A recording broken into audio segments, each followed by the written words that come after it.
Welcome to Days of Roar, the Detroit Tiger podcast, brought to you by the Detroit Free Press.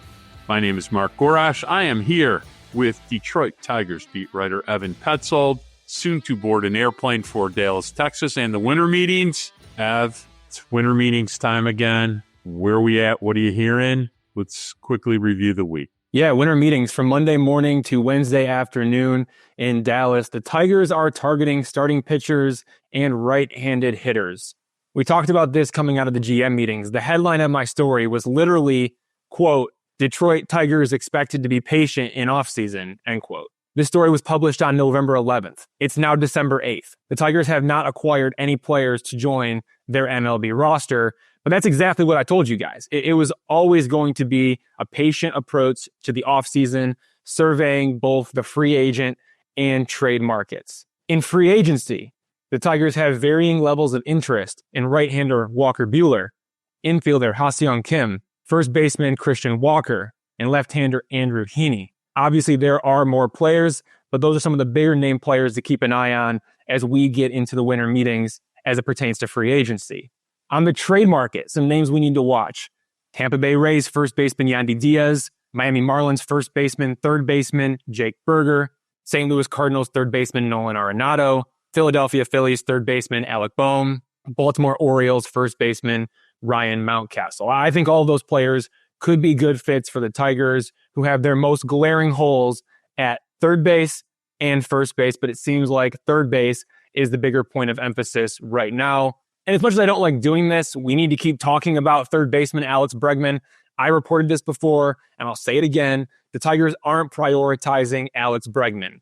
It doesn't mean the Tigers don't have interest in Alex Bregman, but based on everything I understand, Alex Bregman isn't a priority at this point in the offseason for the Tigers. The Tigers don't want to pay $200 million for Bregman, even though Bregman is seeking a contract worth $200 million. The price tag is the reason why the Tigers haven't prioritized him. Now, if his market crashes, the Tigers would obviously be enticed to swoop in and sign him before spring training. But even then, the Houston Astros, they've had a solid offer on the table since the beginning of the offseason. I heard that back at the GM meetings, and it's since been reported that the Astros' offer to re-sign Bregman is 6 years and approximately $156 million.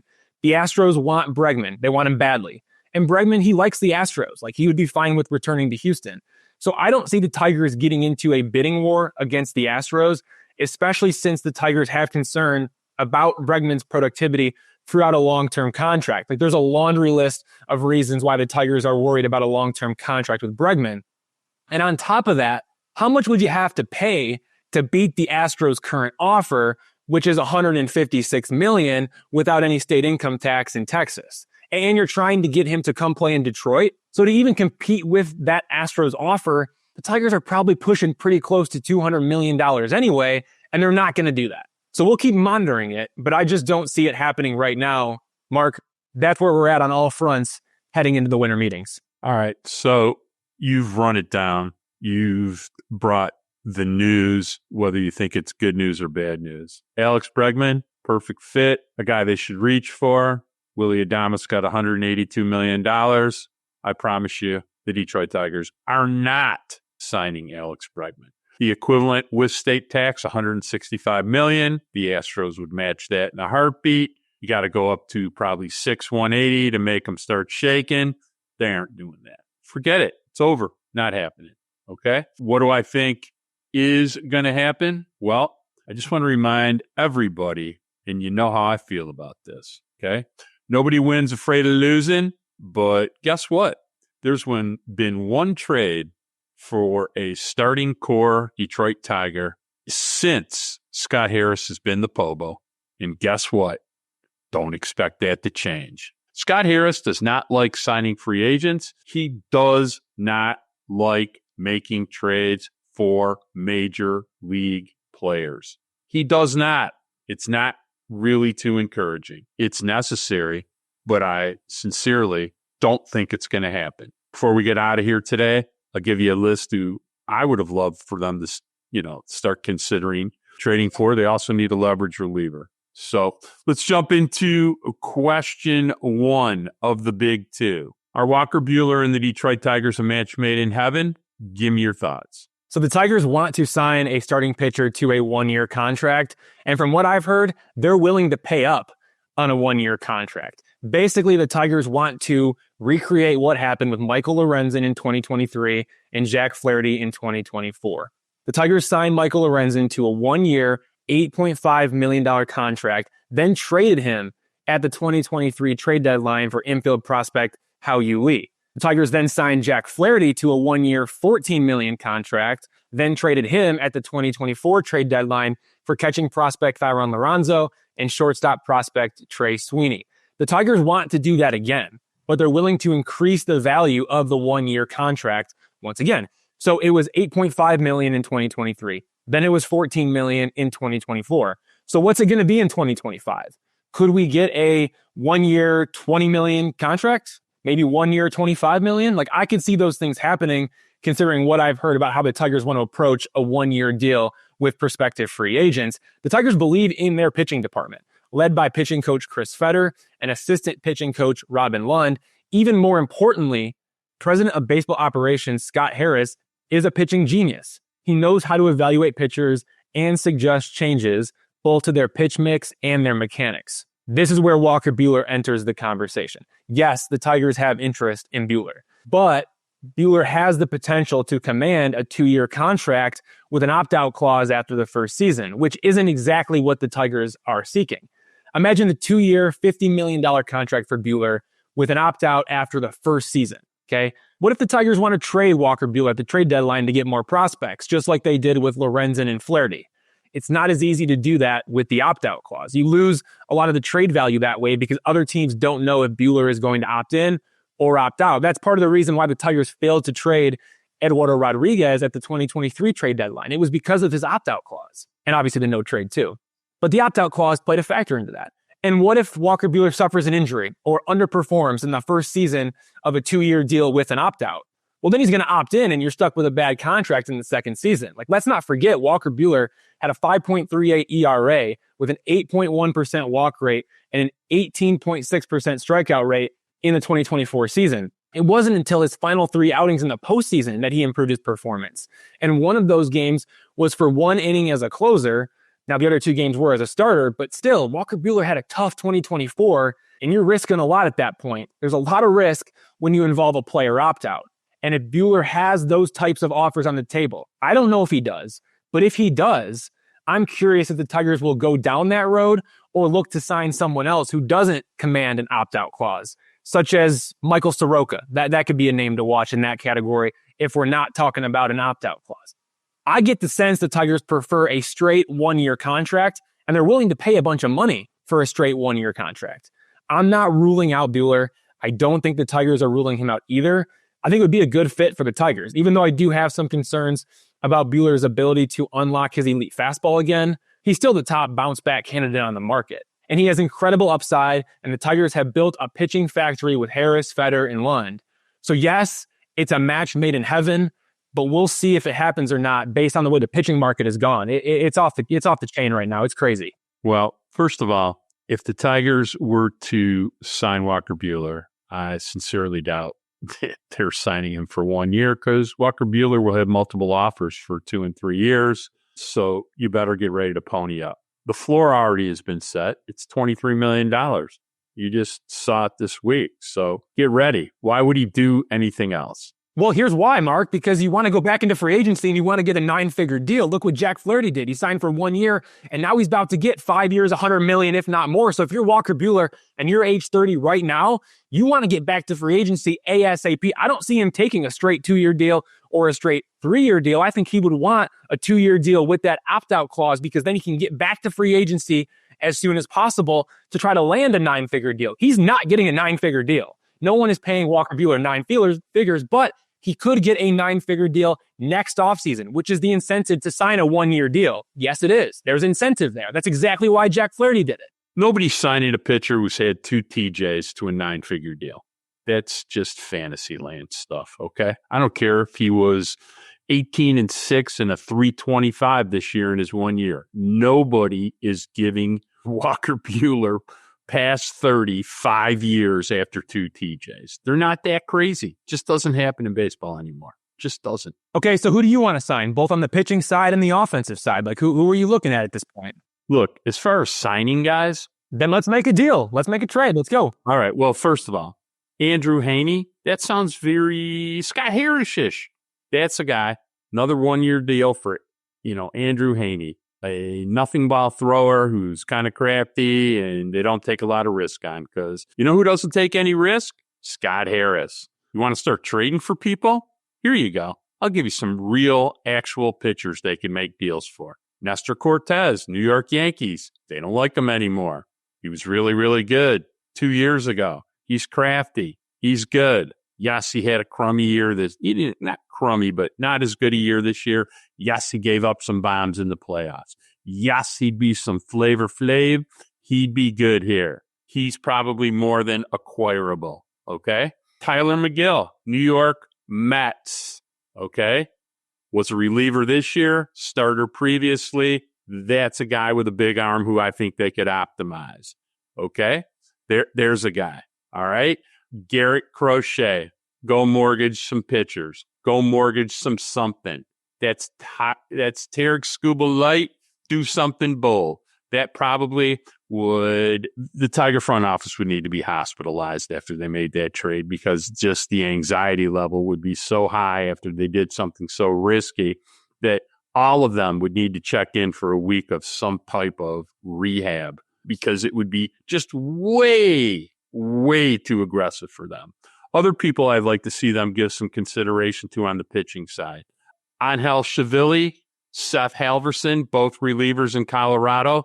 Colorado will trade anyone. They'll trade anybody. Give them a little money and a second base prospect like Lee. Those are two relievers they should be looking at. Devin Williams last year, high leverage reliever, unhittable, best pitch in baseball. Go do something. If you just made the playoffs, you have a core. It is time. It is time, people, for them to be bold. Stop being afraid. Stop being the smartest guy in the room. Stop always thinking you know better than everyone. Because if you don't get there this year and you do not do anything, I promise you, you will be on watch for 2026. 2026, you could get fired. Because if you don't get back there and you don't be aggressive now to try to build off last year, you can get fired. All right, let's jump into question 2, the big 2. Who do you think will be the starting third baseman for the Detroit Tigers in 2025? That's the biggest question, isn't it? It's funny because that's been the biggest question for the Tigers every single offseason since they non-tendered Jeimer Candelario after the 2022 season going into 2023. So we had 2023 season, who's going to be the third baseman? 2024 season, who's going to be the third baseman? 2025 season, who's going to be the third baseman? It has been the question over and over and over again with this Detroit Tigers team, and there has been no answer. There is no solidified third baseman. That's the biggest question. I don't know the answer to that question. I really don't, Mark. I mean, you can look around the league and you can look at different players that they could go sign. Like, you can go get Ha-Seong Kim. You can go get him. I like that addition. I think it makes a lot of sense. He can play third base. He can play shortstop. He can play second base. He's a right-handed hitter. He does everything that you preach when it comes to the way that he swings, the pitches that he swings at, the fact that he puts the ball in play, he walks, he limits strikeouts. Like, he's a great all-around hitter. He does some things on the bases. He's a plus defender at all three of those positions. He can, be shortstop insurance. If the Javier Baez / Trey Sweeney platoon doesn't work out, I like Ha-Seong Kim. I also really like the Tigers going out and getting a guy like Jake Berger from the Miami Marlins. I'm not so sure I like Nolan Arenado. I don't really know how I feel about Alec Bohm. Again, those are some guys that could play third base, or it's a platoon of Matt Vierling and Jace Young, and that's the way the Tigers decide to go about it. I'm not really sure exactly how they go about it, but those are some of the options that are out there. Matt Vierling is a guy who I think the world of Matt Vierling. I don't think he should be hitting third in the playoffs, but he can be starting playoff games. He's a good hitter. This is a guy who hit. Again, Matt Vierling is not a slouch. He hit 257 with a 735 OPS, hit 16 home runs, got into the pull side more. He's shown an ability to develop and improve at the big league level. I like what I've seen there. Jace Young, there's a lot of question marks. There are a ton of question marks. He puts up a good at-bat. He's competitive as nails. I love that about him. But I have some concerns about the swing and miss. I have some concerns about the strikeouts. Now, he doesn't chase, but he'll swing and miss sometimes, where he's not making contact as much as you would like. And obviously, he doesn't do anything for you on the bases. Defensively, it's an absolute train wreck at third base, but he's got some power under the hood. He doesn't hit velocity either. That's the other thing, too, is he hasn't shown that he can hit 95 plus. So there's a lot of questions about Jace Young as well, but I like the power potential. I like the hitting aptitude that he's shown. I like the fact that he can stay disciplined and draw a walk. Like, those are good things to see. So do the Tigers go with the platoon at third base where Jace Young is your left-handed hitter and Matt Vierling is your right-handed hitter and you just roll it out that way? Maybe they go that route until they get to the trade deadline. And then if they're really in the mix and they're really in the hunt, then they maybe make a move to get a more established third baseman. There's a lot of options. There are a lot of choices. One of those choices is to stand pat. I fear that's what the Tigers are going to do. But as of right now, I believe they are going to come up with something. They are very focused on trying to improve their roster offensively. They're looking at the corner positions. They're really focused in on third base. I think with that much attention that they're paying to third base, I just don't see them standing pat. I worry that they will in the long run. But as of right now, I think they're going to make a move and go out and get somebody. Who that person's going to be, I have no idea at this point. I think they have to, though. They have to upgrade their team, and third base is the place where you can upgrade. It's the glaring hole, and it has been. This is the third year now. Last year, let me remind you, they made 2 deals in this time period, and one was later, one was kind of earlier. Both proved to be, like you went into somebody's basement and saw that they had something that you thought might work in your living room, and they were Mark Canha and the ancient Gio Urshela. Let me remind you, that's where they went last year, okay? And so I do ask you, I'm going to do a small animal imitation. What animal do you think that is? That would be a chicken, because between you and I, that's exactly how I'm feeling right now. I've been thinking about this for the last week, and I personally think that the starting third baseman will be a platoon, mostly of Matt Vierling and Jace Young. I wouldn't be shocked if they let Jace play April in Toledo, but predominantly, that's where I think it's going. Now, on the other hand, 2 little small parts of this. I do think when I did some homework and I had my buddy Jerry Makinen of Tigers Minor League Report, one of the best data divers I know, we took an analysis of Matt Vierling only playing third base. Guess what? 184 plate appearances, 1.1 WAR. So you and I talked a little bit about this. I'm sure that the quants at Comerica working for Scott Harris. Scott Harris thinks Matt Vierling would be a 2.5 to 3 WAR third baseman, and he would have to pay him less than $1.5 million. So get ready, because I'm almost promising you the platoon of Matt Vierling and Jace Young will be at third base on opening day. Well, then there's no excuse not to go out and get a guy like Christian Walker to play first base. I'm sorry, Spencer Torkelson, I want to believe in you, but if you're not going to upgrade at third base, you got to make the upgrade at first base. I mean, come on now. You got to upgrade this lineup. You're right. You got to get back to the playoffs. And to do that, they need more punch in their batting order. They need more punch in the middle of their batting order. And that's not Matt Vierling batting third, I promise you. It's not. It's somebody else sliding in there and hitting in the middle of the lineup and helping carry you to the postseason again. It has to be. He is who he is. Scott Harris is who he is. I do think the fallback play is to get Jake Berger third and first. Doesn't really walk. Swings and misses a ton. Also had a 143 WRC plus for the second half of the season last year. Also finished top 10 in ISO post All-Star break, period, in Major League Baseball. Available, not a sexy guy, kind of a terrible fielder. Can rake. That's a guy to insert into your mix cheaply. All right, we're going to talk to Nick Pollack about Tarik Skubal and the possibility of Walker Buehler. We'll be back in 60.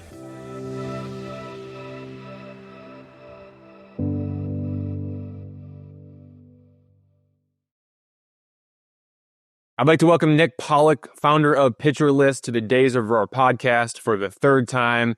Nick, thanks for joining again. Oh, what is happening? Thanks so much for having me. This is great. The winter meetings are about to get underway, so what better time than now to get Nick on the show, primarily to help us break down right-hander Walker Buehler. But before we do that, let's talk about Tarik Skubal. the unanimous winner of the 2024 American League Cy Young Award.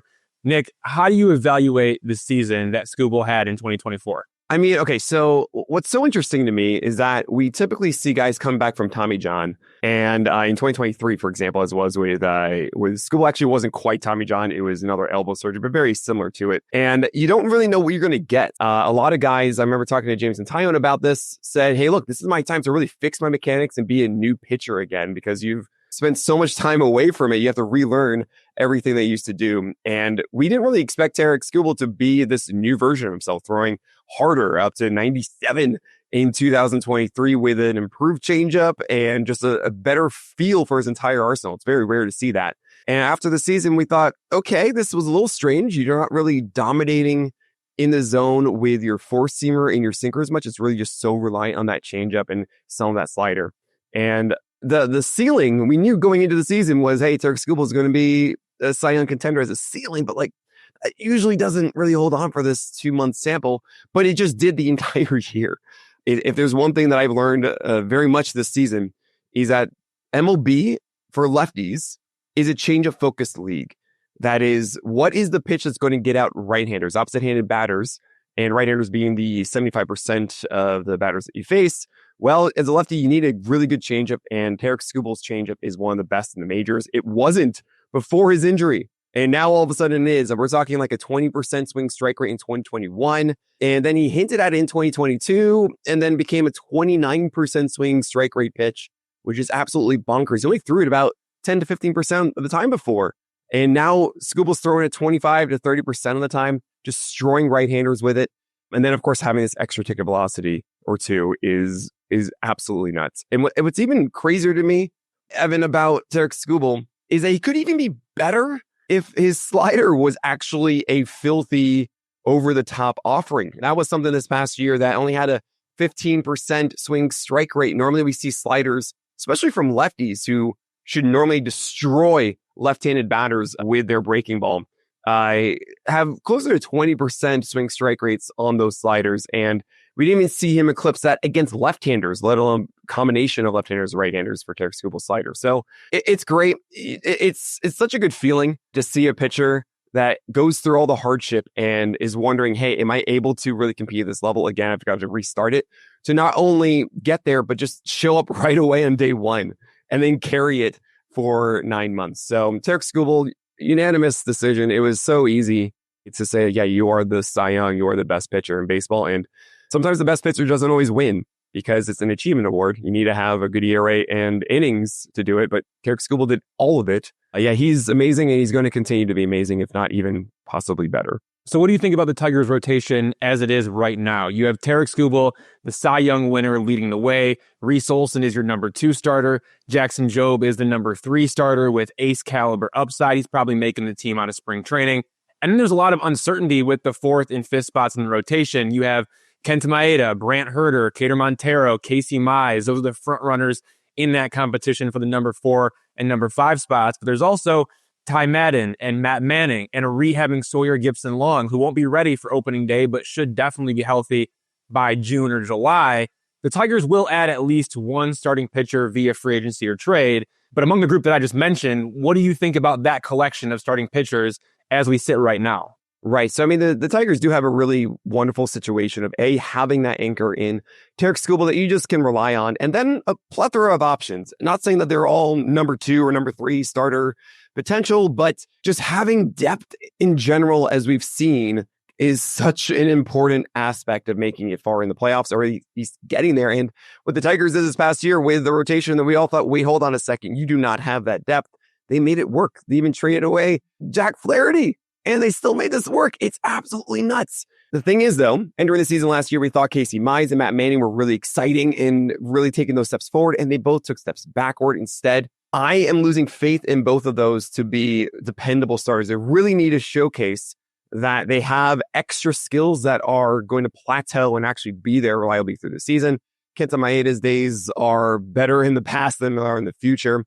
Kader Montero was able to throw innings, but I would not say that he is someone that you want to have as an SP4. Maybe the occasional SP5, but I don't think that the overall arsenal speaks to longevity and to dominance that you really want to rely on him constantly every 5 or 6 days. What is really interesting, though, is Brand Herter to me. What is so shocking is that, yes, he did have an opener and performed better with having that reliever in the first inning, and then, of course, coming in after for 4 or 5 innings. But his sinker was one of the best pitches in baseball, according to PLV. That is our pitch modeling metric. That is not just stuff plus that you might know from Enosaurus, but is also about the count involved and the location involved all in one. And Brand Herter's sinker was absurd. We're talking like 95th percentile of all pitches, not just sinkers in baseball, which is very, very strange to say. And maybe there is something more to him, even though he isn't as flashy as the others.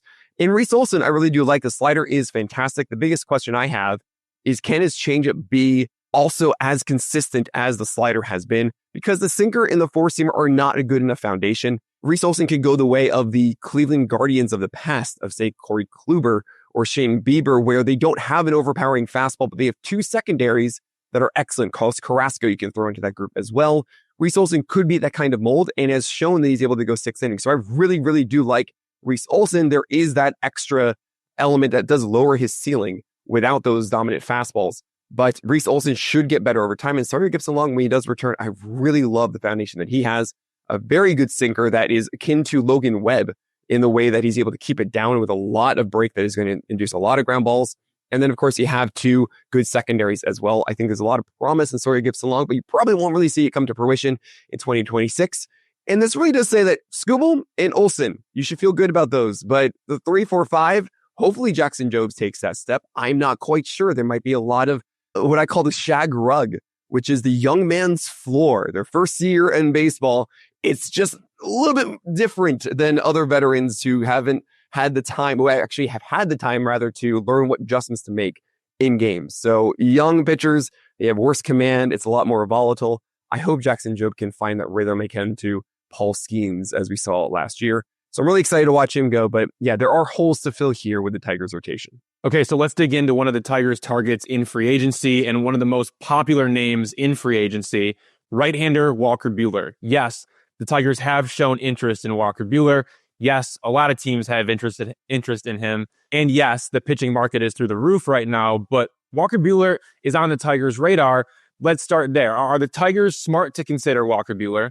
And should Walker Buehler consider the Tigers after the Tigers helped Michael Lorenzen and Jack Flaherty improve over the past 2 seasons? Yeah, so Walker Buehler, I think the biggest appeal about him is that he has a wide arsenal. He really has about 3 pitches he throws against lefties, about 3 to 4 he throws against righties.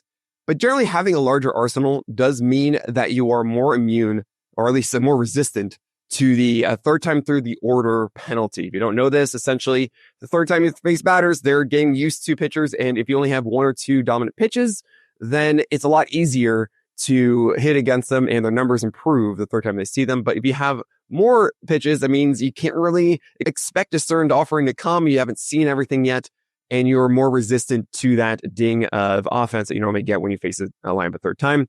So that's a positive for Buehler, and especially with a rotation where you have 2 depth pieces really in Skubal and Olson, and then a lot of question marks. It's really, really helpful for this team to get some sort of veteran arm who can go at least 5, if not 6 constantly. And Buehler does fit that profile. The biggest thing about Buehler, though, that I think isn't discussed enough is how much sticky stuff helped Walker Buehler. And if you're unfamiliar or you forget the timeline of this, 2020, 2021, pitchers were using sticky stuff until about halfway of 2021. And then Walker Buehler was hurt in the beginning of 2022, got Tommy John, missed about 4 months of 2022, and then all of 2023. And we didn't really get a good look at what Walker Buehler looks like for a year without sticky stuff until this past year. And what does that do? What does this extra spider tack do to your pitches? Really, the biggest impact for Walker Buehler was his four-seamer. And as we considered Walker Buehler in the past, it was about, hey, you have a four-seamer that is just your catch-all pitch. You can throw it early in counts. You can throw it late to put guys away upstairs. And your secondaries are not really the star of the show. They are not the oh my gosh, he's just going to whip out this slider and strike him out. He's not Tarik Skubal's changeup. He doesn't have those kinds of elements inside of his arsenal. It's about that fastball, and everything else is just trying to help along the way to make that four-seamer better. But when you take away spider tack, that four-seamer is not as dominant. And we saw that this year for Walker Buehler throughout most of the season. His struggles can be assigned to this four-seamer not carrying the train forward.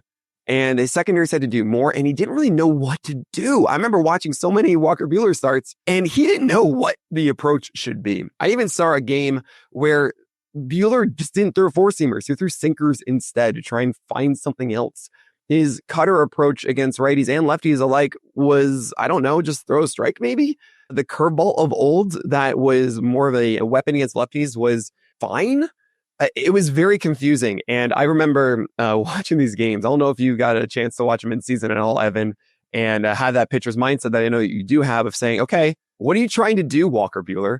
Because I didn't know. And I'm shouting. And I'm like, you don't have a game plan. You just have like, my stuff moves. And you're just like, I don't know. I'm just going to throw it down the center and hopefully that works. So I think with Walker Buehler, it's a case where as the season went on, he started to figure out a little bit of that old form. He said, okay, my four-seamer, I need to try to do the whole go upstairs, go down low with it, have a sinker that kind of mix in at times against righties to go inside against them, and leaned a lot more on the slider and the cutter, which is good. And then the curveball was saved again for lefties, which is good. But overall, the arsenal is not Walker Buehler pre-Tommy John yet. However, we did see him in the World Series. And we did see him at the very end of the year, all of a sudden get this vertical break back on his four-seamer. So when I talk about the sticky stuff with the four-seamer, the biggest impact is that it added break to this pitch, added more spin, which in general that spin is going to say, okay, we're going to deny the acts of gravity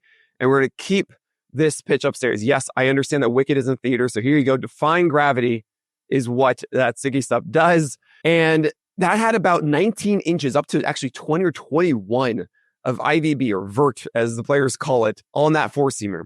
If you're unfamiliar with the references of it, that is absurdly elite. That is like 99th percentile vertical break on your four-seamer, which means that batters are going to be swinging underneath this pitch. You're going to get more pop-ups. You're going to get more swings and misses, especially when this pitch is upstairs. However, what we saw actually the second half of 2021, the beginning of 2022, was that this vert went from 19 to 20 to 16. He was losing it now. He didn't have it because he didn't have a spider attack.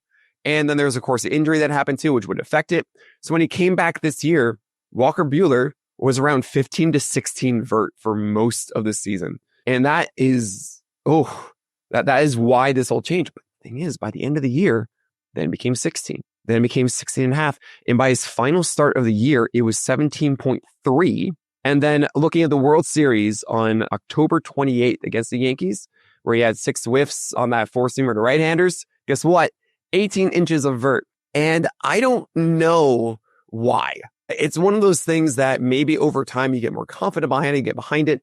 You're able to adjust your arm angle a little. The spin rate wasn't up, which is generally a major reason for us to point to, look, sticky stuff, you have more spin on the ball. It was a little bit more up than the average, about 75 RPM, but really when you see sticky stuff, it's like 250. It's a massive jump from like 2,300 to 2,550. Like it's just, okay, there's sticky stuff. And it's just throwing the stuff at your face, like, hi, I'm using it. So it wasn't that for Walker Buehler. And there is some sign that maybe he is figuring something out with returning to his old form for that four-seamer, which is encouraging. I still have some worry that Walker Buehler isn't going to have that same fastball. I want to imagine that in the playoffs, that pitchers essentially take lots of pain relievers. They just push themselves as far as they can. And to expect that high adrenaline immunity to what their body is saying in the playoffs is not reflected in the regular season. So I don't expect Walker Buehler to have that same kind of ability that he had in the World Series throughout the year next year. I think he's going to be more like an SP3 kind of arm as opposed to a guy flirting with that SP1 ceiling of the past, which doesn't mean he's bad. That's really effective for a team like the Tigers. I would say there are a lot of really good arms in the market right now. I have no idea where teams are on Walker Buehler. I mean, I think he's a much, much different class than say like Max Fried or Corbin Burns, who are on the market right now.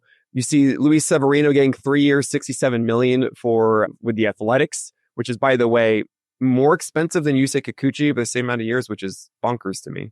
But I would say that Buehler should be a step above that. I wouldn't say that Walker Buehler is someone that you go, oh yeah, this is going to be great. I don't necessarily say that he is super fixable. What I will say is that command is generally good. If he has an approach that he can stick to, Walker Buehler has a good enough fastball, has a cutter that should work against lefties, a slider that should work against righties, a curveball that he can throw strikes with, and that should be enough to be effective. Maybe there are little tweaks here and there, and I trust the Tigers and their staff to say, great, let's squeeze out the most of what Walker Buehler can do. I want to see another full season of Buehler before I can really assess, because I don't know if he's going to be able to climb back up or if it's just going to be another season of struggling and figuring out, how do I get guys out consistently without this overwhelming fastball I had before my injury? Yeah, for me, it's all about the fastball. Like, I've had somebody describe it to me as an invisible fastball when it's at its best because hitters basically can't see it. And it missed a ton of bats in 2018, 2019, 2020,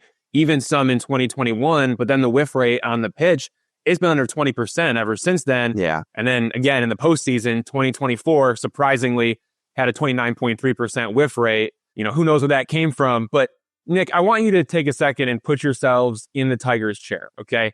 Let's say Walker Buehler wants to sign a 1-year high AAV type deal. Let's say he wants to sign a 2-year deal with an opt-out where he can get out of that contract after 1 year, go back into free agency at age 31 and try to get a 9-figure deal like we're going to see Jack Flaherty get. Let's say that Walker Buehler wants to take that route because, like yourself, I'm sure a lot of teams are asking, I want to see a little bit more before I really know what this guy's going to be about.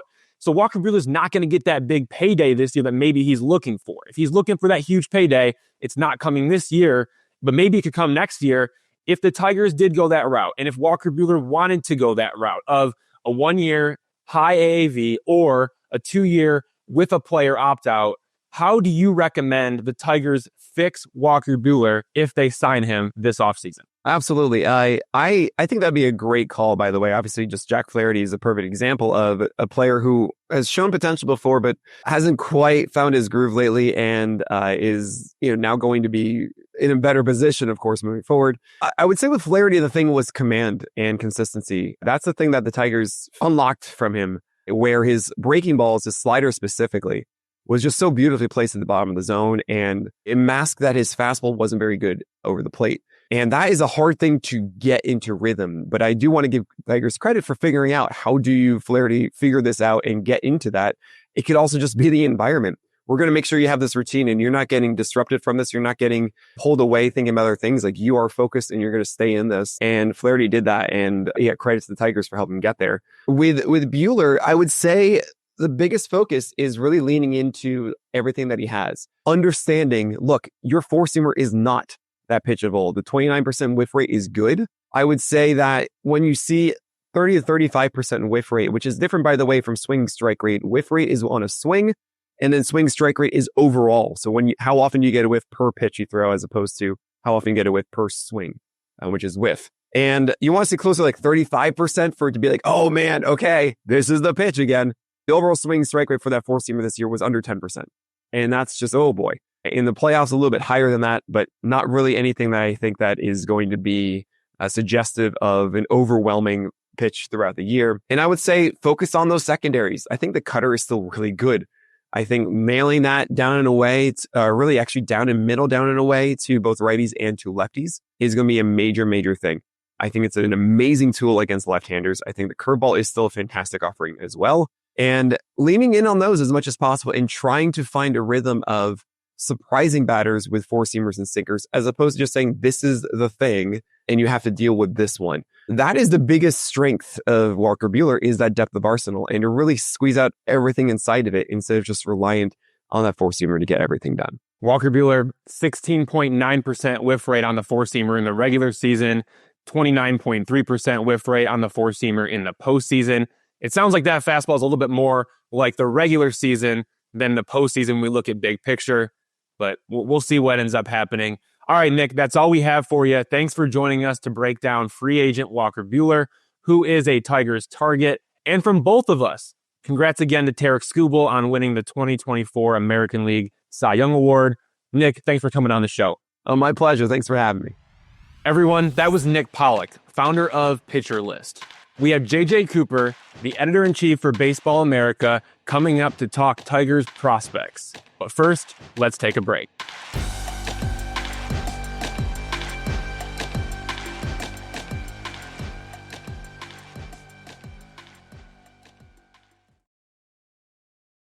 I'd like to welcome JJ Cooper, editor-in-chief for Baseball America, who has worked for Baseball America since 2002, to the Days of Roar podcast for the first time.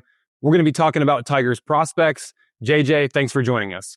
Glad to be here. So, interviewing you about Baseball America's top 10 list. It just came out on Thursday. For everybody who wants to know, number 1, Jackson Jobe. Number 2, Max Clark. Number 3, Kevin McGonigal. Number 4, Bryce Rayner. Number 5, Thyron Lorenzo. Number 6, Dylan Dingler. Number 7, Jace Young. Number 8, Trey Sweeney. Number 9, Josue Briseño. Number 10, Brant Herter. JJ, when you were putting together that list, what were some of the challenges? What were some of the debates that you had? And how did you come up with those guys in the top 10? I would say, having done the Tigers list in years before, this is a good challenge. That it's a fun challenge now of like, okay, most of these are top 100 type candidates. And let's just be honest, there were many years before where I've done this where there were not really top 100 candidates. As I'm putting our Tigers list, it's much more enjoyable to be like, okay, how do I slot this guy versus this guy when they're both have clear paths to big league roles? There's been some other years where you've kind of been doing a lot of projecting. Like, okay, how do you align this guy up versus this guy where both these guys have really clear flaws, but okay, which one's more likely to solve some of those flaws? This is one of the best Tigers farm systems that I've done, and again, I've done the Tigers on and off. I don't want to make it sound like I've done them every year since 2002 or anything like that. But as I've done them, this one, the thing that jumps out about it is it's got a nice mix. It has, in Jackson Jobe, that was actually a pretty easy number 1, because when you talk to people about Jackson Jobe, it's like, okay, that's the best until Roki Sasaki posts and signs. That's the best pitching prospect in baseball, probably. And then after them, the debate between Max Clark, Kevin McGonigal, that's a real fun one. Now, when they were drafted, I would say that the general consensus was Clark was part of that clear top 5. McGonigal's done a good job of kind of closing that gap as a pro to the point where now I could argue that one kind of either way. And that was a fun kind of back and forth and kind of which one am I going to go with? And Clark still ranks ahead.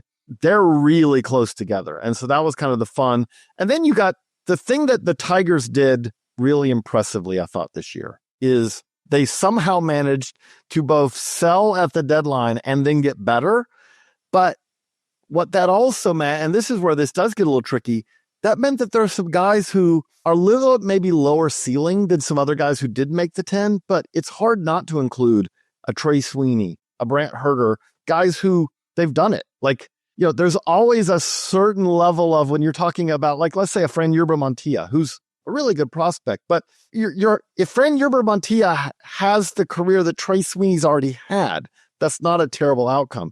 Trey Sweeney's already been the starting shortstop on a playoff team. Now, and still he's eligible. So those are some fun debates as well. So it's a really, I would say, a fun Tigers top 10, working on the top 30 for the prospect handbook. Now it's a really fun 30 as well. So you mentioned a lot of these guys are top 100 guys or could be in the mix to be top 100 guys. What has changed about the Tigers player development department over the last 5 years or so, especially since hiring Ryan Garko in September 2021? I would say we see it with Garko, and then you also see it with the scouting side. You see it with the front office. Like, there's a cohesiveness now and kind of a pretty clear plan, I would say, that's worked very well together, where the scouting and player development seems to work really well together. I felt like for a long time that kind of the Tigers profile was the hard-throwing relieverish type, usually coming from the SEC at the top of the draft, and then a whole lot of what I describe as athletic college players who have questions about their bat. That was kind of the Tigers profile, and to be honest, it often didn't work. I was doing our chat at Baseball America this week and kind of was posing the question, like, so who are the Tigers impact homegrown position players of the last since 2010. So that's almost 15 years now. And you've got Castellanos, you've got Riley Green, and you start to run out of guys really quickly after that. What you've seen now is, if you said, well, what's the Tigers type now when it comes to position players? The first thing is they're guys who can hit. Like the overarching tool is if you have a hit tool, in some cases, there may be questions about the defense, right? We've seen this at the big league level. Colt Keith, okay, how good is he going to be defensively? Jace Young, even more so. Is he going to be good enough defensively to play? Let's just be clear. But these guys start with hit tools. And then you look at the guys like talk about Clark, McGonigal, guys like that and Bryce Rayner, who they acquired, they drafted first round this year. These are all guys who you would say, okay, they have tools, but more than anything, they're hitters first. And then is McGonigal going to be a shortstop or going to be a second baseman? Okay, we'll see. But if he ends up at second base and he hits like he thinks he's going to hit, that's fine. Is Max Clark going to be a center fielder? Yeah, he's probably a center fielder, but the overarching thing again is he can hit. That's the thing that they've kind of lacked when they were taking the Gage Workmans and the Nick Quintanas and all the world. It was college guys who could field, and they'll see if we can get them to hit. It seems to be better to take guys who can hit and then see where they're going to end up defensively in the field. And by the way, when we talk about that, but these are drafting up the middle guys who can hit. And then if they end up having to slide down, Riley Green was always a guy who could hit. And now is he going to be a center fielder or a corner? Well, he ended up in a corner, but that's fine because if a dude hits like that, no problem at all. JJ, let's touch on Jackson Jobe to start because he's at the top of the list. What should fans expect from him in year one? So this is where it gets tricky because he is really young. We saw this little taste of him at the end of the season in the pen. But if you told me that there's a little bit of an adjustment period to the big leagues, I wouldn't be shocked at all. However, everything's there, whether it arrives on day one or it arrives on start 10. Everything's there for this guy to be kind of it's great for him. He doesn't have to be the ace right away because they've got the Cy Young winner at the top of the rotation. But Jackson Jobe is pretty close to about everything you could look for in a pitching prospect. The one thing that does jump out that I think has kind of been a misnomer, and I wrote about this in the season, if you want to look at the walk rate and say, oh, but there are control questions, there are no control questions here. This is a guy who had a better strike percentage and a better walk rate in 2023 than basically anyone in the minors. And even this past year, you could quibble about his pitch selection at times. At times, it seemed like he was throwing weird pitches in 2-strike counts that kind of extended, get fouled off, things like that. But he still had one of the best strike percentages in the minors this past year. This is a guy who throws 100, who throws strikes, who has 4 pitches. I'm not going to say that, again, like he's not Paul Skeens. Don't expect anyone to kind of come in and debut like that at the big league level. But if you told me that he, this at the same time, there's not a lot left on his to-do list other than final refinements here. And you're saying that as a guy who's still going to be, who's going to hit the big leagues, who's already hit the big leagues at a time where he's not a whole lot older than the college players who are, the college pitchers are getting drafted. So let's touch a little bit about a couple of facts that people often, they've been fed a little info that isn't necessarily 100% accurate about where Jobe is now relative to when he was drafted. He's developed a devastating changeup now. In fact, in my opinion, it might be his best pitch. I'm just curious how you want to rank and quantify his slider versus his change, and what's the difference between him now and when people touted him as a draft choice. He's definitely, again, this is another thing that I think stands out as far as what the Tigers do. The Tigers, I would say on the pitching side, very much want to make sure that pitchers, especially starting pitchers, have an array of ways to attack both same side hitters and hitters who have the platoon advantage. And when I watch Jobe, like that's one of the things in the development of that changeup, right? He's got now the sweeper, he's got a cutter, he's got the changeup. He has ways to attack right-handers. He has ways to attack left-handers. In his case, because his stuff's so good, he really sometimes can kind of go at both of them kind of the same way. But that's where I think he's developed is when he was coming out of high school, the spin rate on the breaking ball was always, and the velocity on the fastball and the life on the fastball was always talked about. He has shown also, though, the ability to continue to improve the pitches. Like you mentioned, the changeup changes grip on the changeup. And that really did make a difference for him. I still think he may add another pitch. If you told me that he added, wrote this in the report, like that down the road, he's going to add a 2-seamer or a sinker to basically just give hitters one more thing to worry about. Wouldn't shock me because I think it might be beneficial for him. But he's already shown aptitude to improve his stuff in the minors. And really, again, the to-do list right now is durability. And there is some legitimate concern there because he has had a number of injuries, but it's not like he has a bulky elbow that keeps causing a problem. I would say that the back, the spinal injury the lumbar injury 2 years ago is probably the most concerning one he's had. But even that, like, he has shown no ill effects since, it really seems like. And this year it was more of the annoyance type of injury. But the one thing that does stand out is it's probably unlikely that he's going to be ready to go 180 innings this year because he's never really had a chance to get close to that stretched out in the minors, largely because he's spent time on the IL most every year. Let's shift gears to position players because there are a ton of hitters on this top 10 list. Kevin McGonigal, what makes him so good at the plate? And do you think he can stick at shortstop? Looking at the Tigers, maybe. Like now, at least again in the short term, like if you said to me, who's going to be, we do a 2028 lineup, which is something we've tried to kill, the 4-year ahead look ahead. We've tried to kill it at Baseball America about 10 different times. And always the readers are like, no, you need to do that. Even though it is a flawed exercise in a million ways. On that, we have Bryce Rayner at short. Because I do think with his arm, with his tool set, he's more of a prototypical shortstop, I would say. But if you told me, obviously McGonigal is is going to be in Double-A, and Bryce Rayner is really kind of getting his pro career started. If you told me, can McGonigal be at shortstop in the short term and then move over when Bryce Rayner arrives, I would say that's plausible now. And I wouldn't have said that coming out of high school. I would have thought that coming out of high school, that by now he would probably be like, okay, yeah, shortstop's really not something that's even potentially an option. He's shown he's better there than kind of what we thought he was going to be coming out of high school. There's more of kind of the soft skills of shortstop, the anticipation, the internal clock, those kind of things. But really what it comes down to is he's just a really, really good hitter. That was kind of expected coming out of high school, but he's shown that every bit as much. And to the point where, our hit grade for him is actually higher than our hit grade for Max Clark. I think Max Clark's tool set overall is probably still a little bit louder than McGonigal, but as a pure hitter, I think you could argue McGonigal may be the best pure hitter in the organization, minor league side. Another shortstop, you just teased him.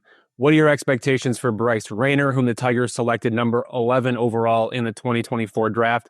He's going to make his professional debut in 2025. What do you think? I think that this is this hopefully if you're a Tigers fan, you're hoping that this is the last chance, right?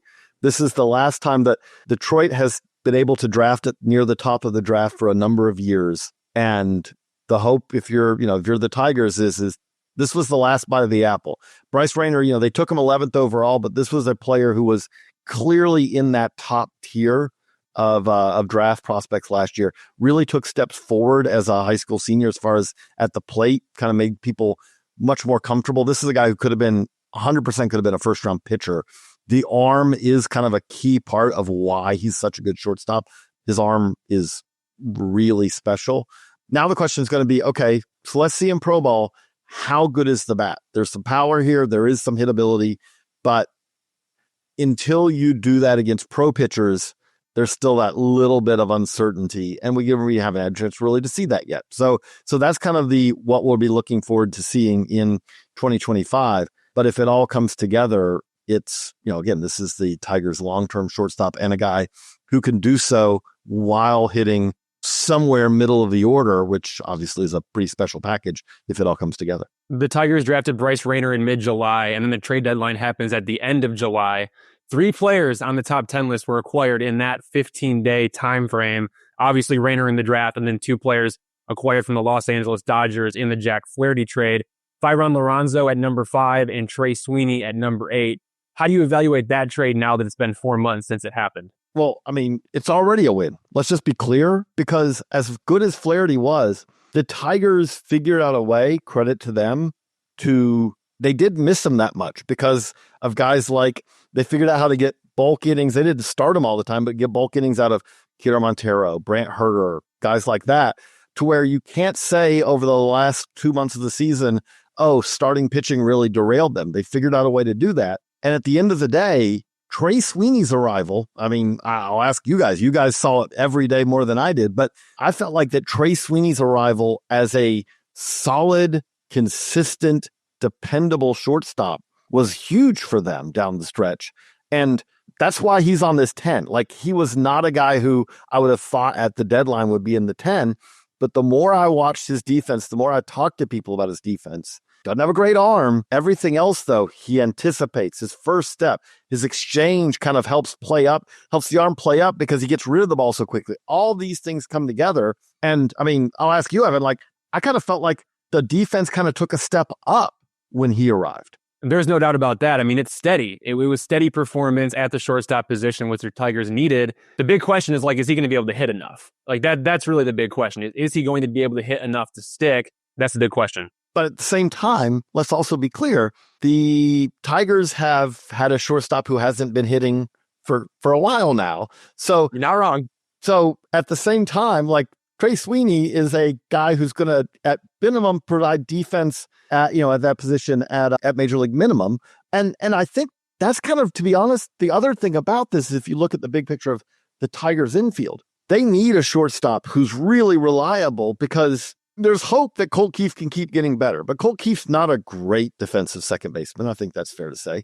And then I'm sorry I'm jumping Lorenzo, but Jace Young is the one that, as I tried to do the reporting on this, and again, when we do this, it's talking to as people as you can. Wish I had more time to talk to more. But also, like, the great thing that we can do now is we have tools that we didn't have, where it's like, okay, so I dialed up, let's watch every tough play that Jace Young had defensively at third base and just put him on a reel and just watched him. And there's a reason that he came up and it was like, Jace Young is the starting third baseman. And for the first 2 weeks, he played first inning till the end of the game. 2 weeks in, now he's playing first inning, and if they've got a lead, he's playing till the 7th or 8th, and then in trots a better defensive replacement. Then you get to the end of the season and the postseason, and it's like he's a pinch hitter because he was not consistent enough or playable at third. And that's going to be, like, I do think he's better at second. I don't know if there's a room for him to play second, though, because they have the guy named Colt Keith, who they've already signed to an extension, playing second. But he's going to have to get better to be playable at third, because right now, like, again, you hope he's going to hit too. But more than the bat, it's about, will the glove be enough to make him part of that plan? But I bring that back to Sweeney. If you've got Jace Young at third, you really want someone reliable at short because you don't have a particularly reliable third baseman yet. All right, let's jump to a little bit about what happened this fall. Both Aaron Lorenzo and Josue Braceno especially torched the Arizona Fall League. Before we get out of here, give us a quick couple minutes on what you saw from both of them, because what we saw was something pretty special this fall. So this is where this gets tricky, right? Like, Jose Braceno had one of the best AFLs that you're ever going to see. And then we kind of went back and did the little work and the research, and it's like, okay, so let's look at great AFL seasons before by prospects. And it is a nice reminder that the pitching is very erratic nowadays in the AFL. I would say that the key thing we want to see from Braceno in 2025 is he didn't get to catch that much this year because of a knee injury. He needs to be able to catch next year because he may be able to hit enough to be a first baseman, but ideally you want to see him. He's still very young. You want to see if he can stay at catcher. Lorenzo, I would say, even though Braceno had the better year better month and a half in the AFL, Lorenzo's the one who, we do an AFL top 20 prospects. We talked to scouts. We had people out there from most of the AFL. He's the one who really kind of opened, I would say, more eyes from the standpoint of, like, this is one of the better catching prospects in the game right now. But the Tigers now are overloaded with catching prospects. Like, the other thing we didn't talk about that also happened at the deadline is they traded away Carson Kelly and felt very comfortable about making Dylan Dingler their everyday backup. And I think he's essentially Jake Rogers 2.0, and you kind of hope that he might even be a little bit better long-term at the plate than Jake Rogers, but good defensively, all that. Between Dingler, Lorenzo, Braceno, Enrique Jimenez, Steven Madero, this is a team that now has a whole lot of catching talent. And, that's a good thing to have, because obviously you look around the major leagues right now, there's never enough catching. I'm not saying that all these guys are going to make it by any stretch of imagination, but having a multitude of options there is something that that gives you not just options for your own team, but at the same time, down the road, it gives you options in trades as well.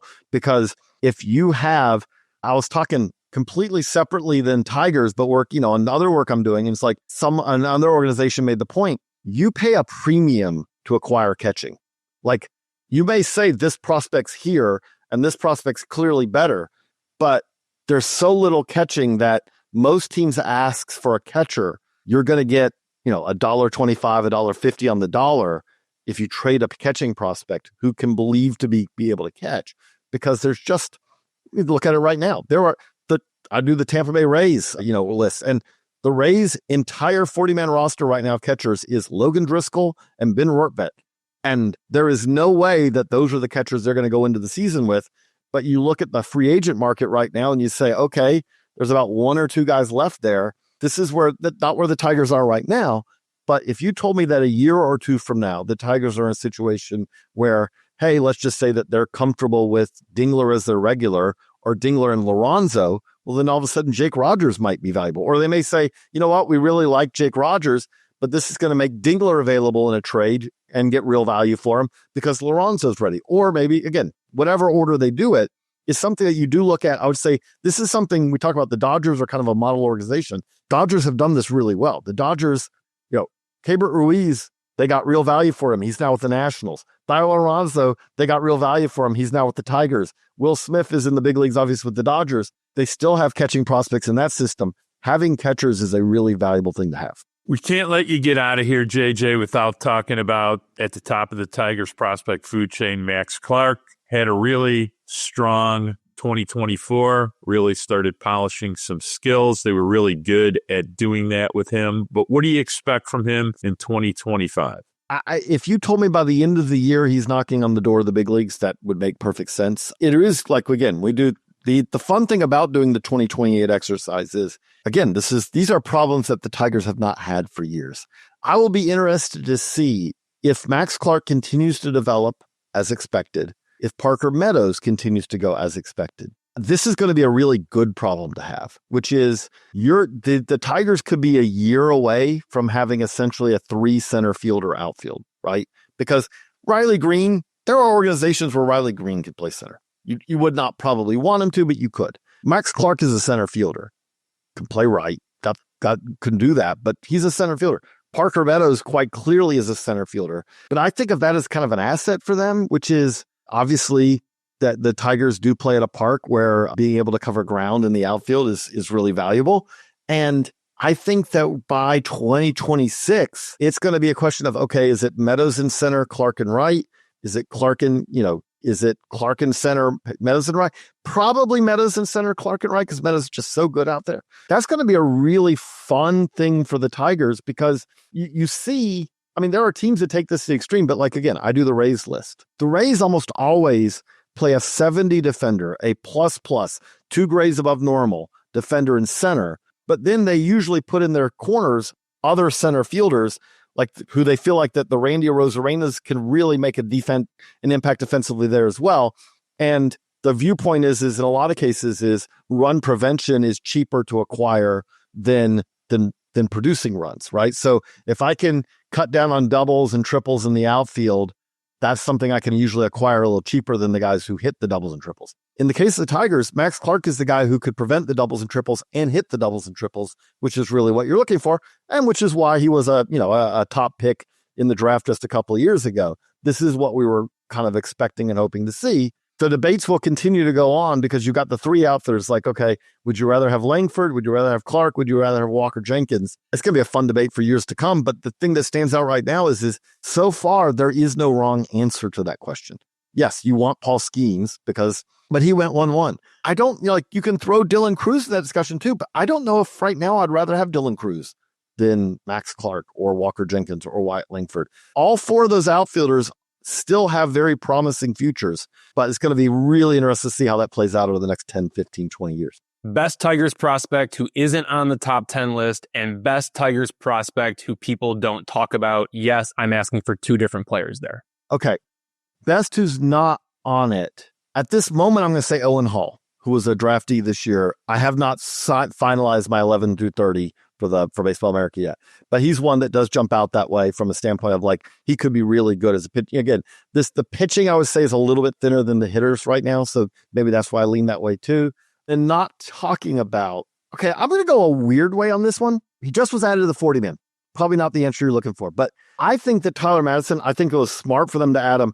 I think he could be very much making an impact very quickly as he comes back from surgery. Like if you told me that he ends up being one of the better relievers in the Tigers bullpen by second half of 25 and 26, 27 going forward, I think that that's something that very much fits that. I will say like, okay, but giving you a better, like a more sleeper. If you're a diehard Tigers fan, you probably have heard about Franier Bermontia, but he's another guy a little further away who I think is really interesting. Him, Jose Dixon are a couple of guys who I want to keep digging deeper on as guys who are kind of a little ways away, but have some interesting tools, interesting skill sets that could really develop. We just had Tyler Madison on the podcast last week. Now we have JJ Cooper raving about Tyler Madison.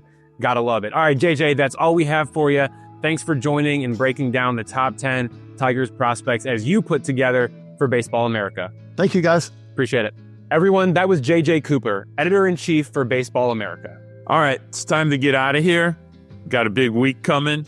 Winter meetings. Hopefully the Tigers do something. I want to remind everybody to rate, share, and subscribe wherever you listen to podcasts, Apple, Spotify, Amazon, and especially YouTube. You can always find us embedded in every single Evan Petzold article at thefreep.com. I'd like to thank the Free Press editor, Nicole Avery Nichols, our producer, the magic man, Robin Chan. Love them, a grandson, the spectacular Braden Michael Gorash, and soon to be the next addition to the Gorash family, hopefully within the next couple of weeks. Another grandson coming out here. Shout out to the ever beautiful and Christmassy Savannah Petzold. Until next week, peace.